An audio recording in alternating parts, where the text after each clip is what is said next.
Welcome to The Wrap. I'm Marley Kayden, here to take you through this week's market action.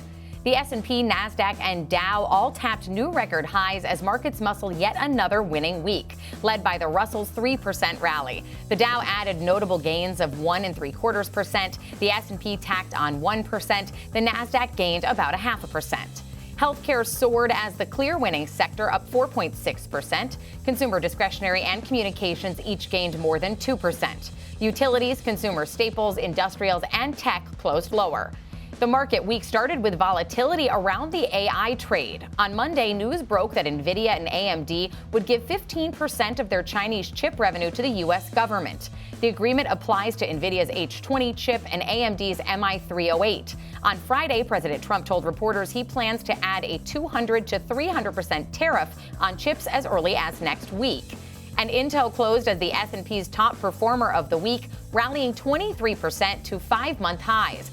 Bloomberg reported that the Trump administration is seeking a stake in the company, which added fuel to Intel's rally. The report later added the administration will consider using funds from the CHIPS Act to finance the purchase. It's not known if that will convert Intel's existing grants from the CHIP Act.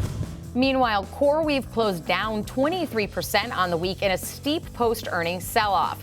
The company beat on revenue but missed on earnings despite showing 200% cloud revenue growth. However, it faces capacity constraints in what the CEO called a, quote, structurally undersupplied market. The stock is still up almost 200% since its March IPO.